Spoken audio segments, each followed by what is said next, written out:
Ahead at 10, an updated rebuilding timeline for downtown Sun Prairie. We'll go inside tonight's community meeting just ahead. And shocking video as tornadoes rip through parts of the Midwest. That same storm system now entering Wisconsin. This is News 3 at 10. Thanks for joining us tonight. The Department of Transportation now says it shouldn't take more than 6 months to restore the area of downtown Sun Prairie that exploded last week. An engineer from the department said that tonight during a meeting with the community. Amy Reed was there, and she joins us now from the studio to tell us what else the community learned. Well, after just more than a week, there's not too much information that the Department of Transportation could give, especially as they want to see the area cleared to really know what they're looking at. But tonight, they did their best to fill people in. Meant to Be's owner is still trying to catch up. This week, kind of like hell, has been hard to say the least. And I know it's nobody's fault, but it's emotional for a small business owner. Yeah. She came to this meeting Thursday night to make sure the city knows what she wants. Return to where it was and to see growth in our businesses and to see growth in our restaurants and yeah, return to where we were. We have an emergency contracting process. The Department of Transportation gave an outline of what they think they can do with what they know now. We're here to help, and we're poised to move as quickly as we possibly can. He said while there's rubble on the ground, it's hard to know if they need to do any underground repair. If it's just on the surface, he said it won't take long. Thanks to an emergency contractor they can bring out. You're not going to see 6 months here. You might see on the, and again, this is speculating, but on the rich side, maybe a couple of months. What matters most to Shannon is that things can go back. She doesn't want fancy repairs. She just wants what she knows. Sun Prairie's downtown district is just so quaint and so beautiful. I'd like to see it come back or even better. Now, another hurdle for the department is the area that needs to be cleaned is also an active death investigation scene, but a city administrator there said they should have that wrapped up within a week. Amy Reed reporting tonight. Thank you. Traffic along Main Street in downtown Sun Prairie finally picking back up. The explosion left many business owners there wondering when they would be able to get back inside. The fences were removed from the streets this afternoon. Traffic quickly took over. People on foot, along with cars, started the return to normalcy for the downtown area. Business owners say they weren't expecting the pleasant surprise today. It's exciting. I was in shock. I was in shock when I started to see cars and I had to run out and I thought somebody was sneaking through, and it brings it back to normal for us, and it's just exciting. Businesses west of Salvatore's along Columbus Street are still fenced off, not ready to open just yet. New tonight, take a look at this video. The National Weather Service is investigating several reports of tornadoes in eastern Iowa today. This is near Des Moines, just east of Ankeny. The area saw heavy rain and very damaging winds. Several injuries have been reported as the tornadoes flattened some homes and ripped the roofs off of others.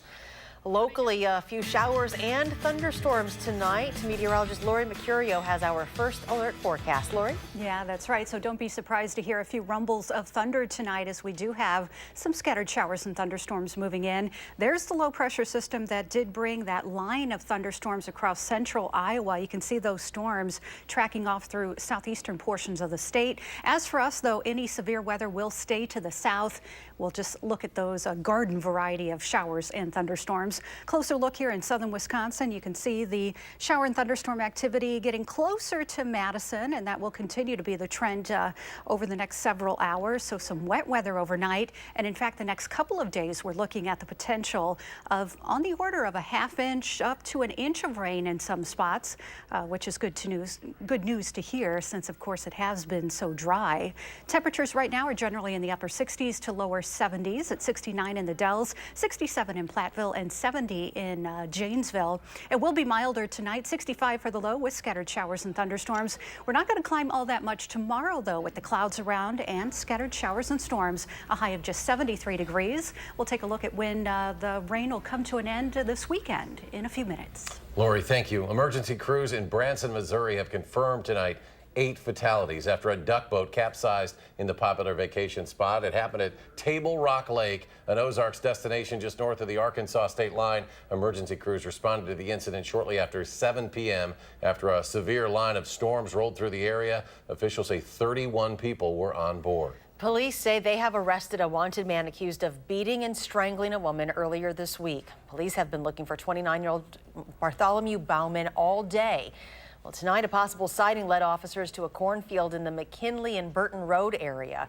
Police set up a perimeter and eventually took him into custody without incident. New tonight at 10, a driver has been arrested for first offense OWI after crashing into an apartment building. This is on the east side of Madison, happened about 6:15 tonight on Grandwood Court. That is just southeast of the Stoughton Road, Wisconsin 30 interchange. Crews say bricks came off the building, but it is said to still be structurally habitable. A small community working toward healing tonight after a number of recent suicides. In Mount Horeb, 2 young people, ages 19 and 21, recently died from suicide, and officials are investigating the death of a 10-year-old as a possible suicide. Our Madeline O'Neill is live outside a meeting at Mount Horeb Middle School that is bringing the community together to discuss what more can be done to help. Maddie? Charlotte and Eric, here in Mount Horeb School, officials say when it comes to such a big problem that's not just seen in this small community, but on a national scale, it really takes a village to help. That's why they called a meeting together tonight that just ended, where many shared heartfelt messages about the best way to move forward. We got into education because we care about kids, and we believe that education provides hope. But recent events in Mount Horeb make it easy to feel hopeless. There's a lot of people hurting.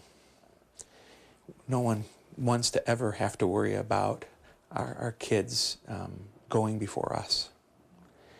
And we've seen that quite a number of times here. After a student's suicide last year, which inspired classmates to paint this mural. It was kind of a call to action. And more suicide deaths yet this summer. We've seen a lot of heartache in our schools. The district is looking to take back that hope. I think that schools can't do it by themselves, though our teachers and our staff are amazing, amazing, loving people.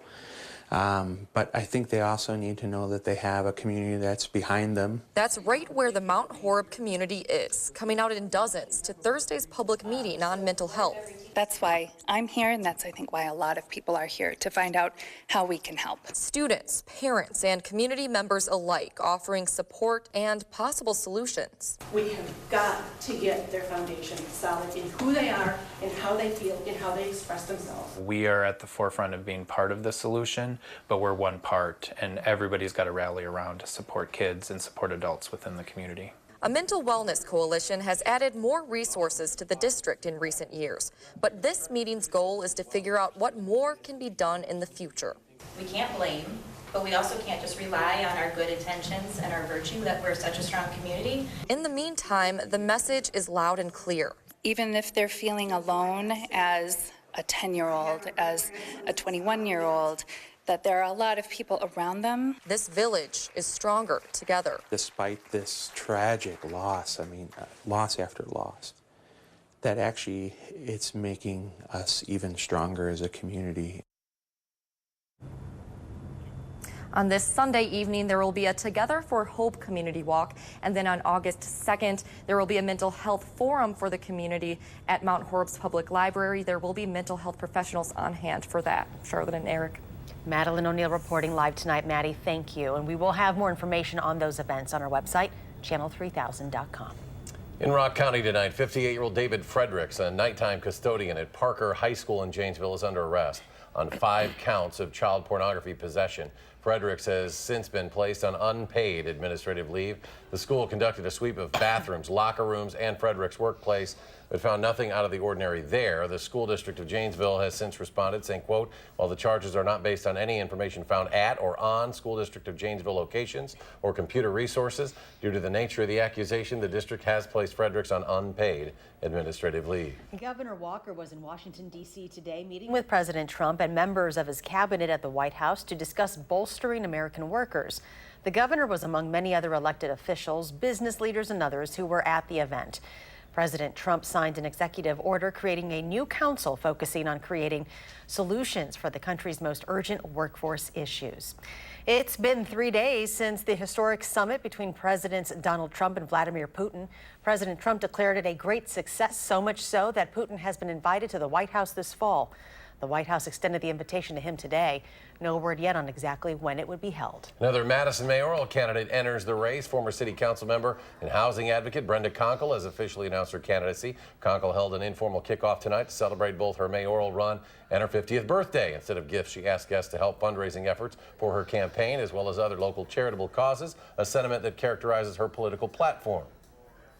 So I'm really looking towards, like, how are we developing as a city? Are people able to live here? Can they get where they need to go? Do they have a grocery store? Do they have a place they can afford to live? I mean, it's really back to the basics is what it's about. She joins Maurice Cheeks and Satya Rhodes Conway as the three official candidates in the race for mayor. Current Mayor Paul Soglin announced this week he will not seek another term. That election will be held next April. And still to come as storms move through, Lori will rejoin us with her latest complete forecast. And a local woman's call for action after she lost thousands of dollars to a dating service. Her story next at 10.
There is no love lost tonight between a Middleton woman and the dating agency she hired to help her find a companion. She's been spending the last few months trying to get thousands of dollars back from the company while at the same time dealing with a horrifying loss in her family. She couldn't get a response until our Leah Linscheid stepped in.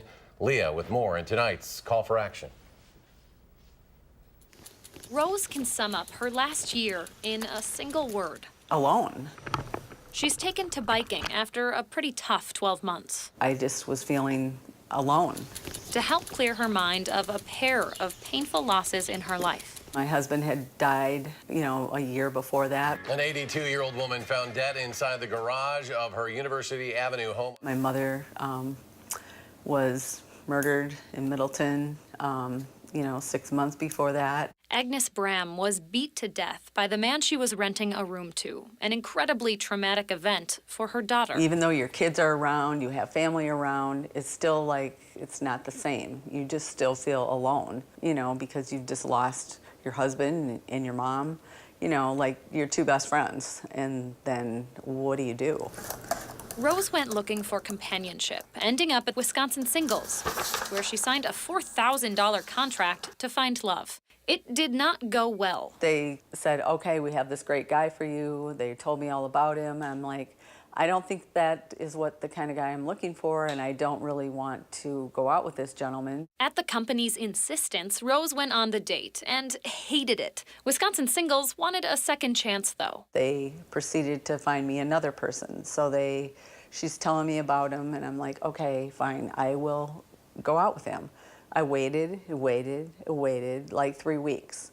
And then I'm like, okay, this is enough. Rose says the dating agency avoided her phone calls and didn't get back to her until she called the Better Business Bureau. When they finally did contact her, they refused to reimburse her, citing the 3-day cancellation policy in her contract. That's not really fair to me. So they're getting all my money and they're not doing their job. Neither Rose nor our Call for Action volunteers could secure a refund from the company until hours before this story was set to air. A statement from the company VP offered to reimburse her $2,000 despite the contract, adding, quote, "We have satisfied our contractual obligations to Rose and remain ready, willing, and able to provide her with services." Still, it's hard for Rose to move forward alone. My mom's trial's coming up the last Monday of this month. So, it's hard to relive all that again. She has a support system. There's family always around, which is a good thing. But still. It doesn't take the place of someone being in your life. In Middleton, I'm Leah Lynchide for WISC News 3.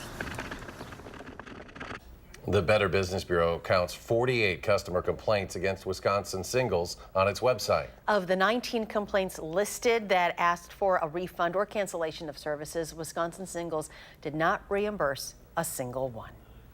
Turn now to our forecast. We saw that line of storms that went through Iowa today. Hopefully nothing like that coming our way tonight, right? No, any severe weather will stay south of us. And in fact, all of that has come to an end, at least for the near term. So rather quiet weather for us. We'll call it quiet, but we do have rain and thunderstorms in the forecast. So you could hear a few rumbles of thunder tonight and during the overnight hours. Here's a look back at the day. We started out with some sunshine. There's our time lapse from the Edgewater hotel there.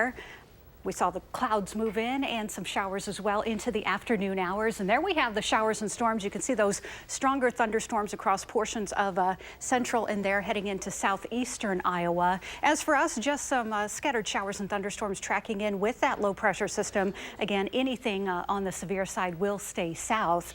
Highs today for the most part, upper 70s and low 80s across the state. A little bit cooler in spots from Dubuque back toward Waterloo and heading into portions of Minnesota. And that's what we'll have as we head toward tomorrow with more rain across the area. 57 to 78 degrees today, so just a bit below the averages of 82 and 61, and will certainly be below average tomorrow again with those clouds and showers. Current temperatures are in the lower 70s here in Madison. Winds are out of the southeast at 17 miles an hour, and we'll continue to see breezy conditions tonight and into tomorrow as that low pressure system slowly tracks into the region. Current temps are in the upper 60s to low 70s. Virtually across all of southern Wisconsin. Dew points are in the 60s as well. In fact, 70 degrees, the current dew point in Janesville. So you're going to notice the humidity in the air the next couple of days, certainly more humid. Temperature never drops below the dew point, so we are looking at milder conditions the next couple of nights as well.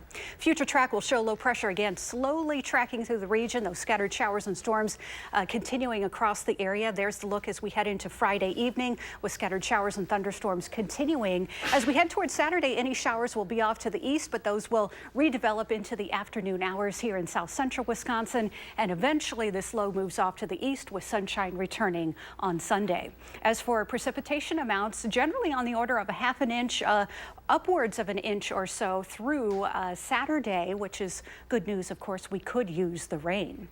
Overnight, we'll have mild conditions, 65 for the overnight low with those scattered showers and thunderstorms, mostly cloudy skies, a southeast wind at 8 to 15 miles an hour. Tomorrow, mostly cloudy, breezy, more humid, 73 for the high with those scattered showers and thunderstorms. Winds will shift to the northwest at 10 to 20 miles an hour. And as we head towards Saturday, we'll keep the clouds and showers around as well. More pop-up variety as we head for Saturday afternoon in particular. 77 for the high. A very slight chance of a shower on Sunday, mainly to the east.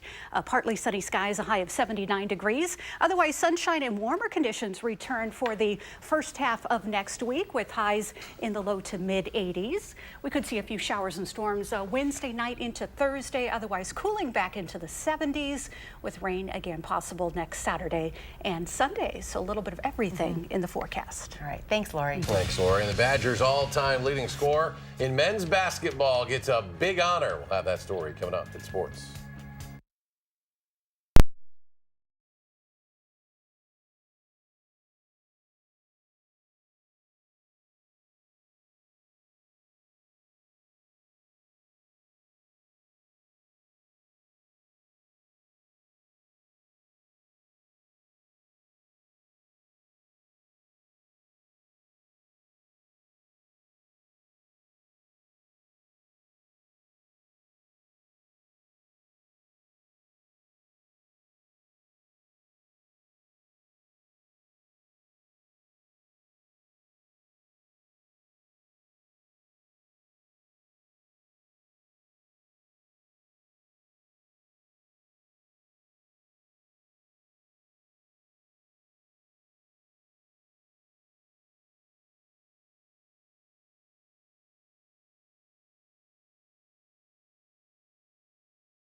The Brewers get one more day off before they resume the regular season tomorrow night when the Los Angeles Dodgers come to Miller Park. Still no significant deals for the Brewers as the trading deadline approaches July 31st.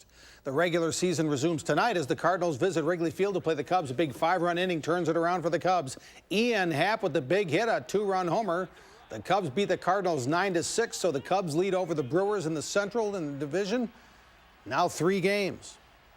The Madison Mallards road trip continues tonight in Wisconsin Rapids, and the Mallards got their 5th straight win. They beat the Rafters 9-3. The Mallards return home to Warner Park tomorrow night for a 7:05 start with those same Wisconsin Rapids Rafters. The 147th Open Championship at Carnoustie is in Scotland. They haven't had significant rain in that part of Scotland in 5 weeks. So that's why the fairways look so brown on TV. And some strange stuff happened on that burned-out landscape today. Looked like Ian Poulter fluffed it. Oh, it's going in the burn, but oh, it bounces right over the top of it. Oh, it's going in the sand trap. It rolls right through the sand trap. An awful shot, turns out okay. Poulter can't believe it, and he actually pars the hole. Then there's Brandon Stone on 18. His second shot is heading out of bounds. Oh, boy. But it bounces off the grandstand. And how about that? Almost goes on the green. He'd make par, finish the day at 3 under, tied for 5th. You never know. Kevin Kisner, your leader at 5 under par 66, a one-shot lead over 3 players, including Eric Van Rooyen, who's played his collegiate golf at the University of Minnesota. Phil Mickelson, +2, tied for 72nd. World number 1 Dustin Johnson, tied for 129th place at 5 over. 1 week from today, the Packers will have their first practice of training camp in Green Bay. The Packers will host the Chicago Bears in their regular season opener Sunday night, September 9th, and their rivals to the south have already started camp. The Bears are back at Olivet Nazarene University in Bourbonnais, Illinois. They have a new head coach, Matt Nagy, who's bringing a new version of the West Coast offense to try to get the Bears turned around from last year's 5-11 season. Sounds like camp's going to be pretty tough at times. We're going to have a physical camp. There's going to be some live action that goes on. The guys know that. We told them that going into the off season here, or in the off season headed into the summertime, that it's going to be physical, and we need to callous our team a little bit. Over the last week and a half, the UW has been announcing this year's 11-member class of its Athletic Hall of Fame. Today was the 11th and final announcement, and it's a no-brainer. Orlando Tucker. He's still the leading scorer in Wisconsin men's basketball history with 2,217 points. He has more starts, minutes played, field goals, free throws, offensive rebounds than any other Badger men's basketball player. In 2007, Tucker was a first-team All-American and Big Ten Player of the Year, as Wisconsin was ranked number 1 in the country during that season. Orlando Tucker inducted into the UW Athletic Hall of Fame September 7th. And we'll be right back.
Finally tonight, nearly 150 men are gathered in Key West, Florida to prove their resemblance to legendary author Ernest Hemingway for the 38th annual Hemingway Look-alike Contest. And we proudly want to mention that includes our own engineer, Garrett Marshall.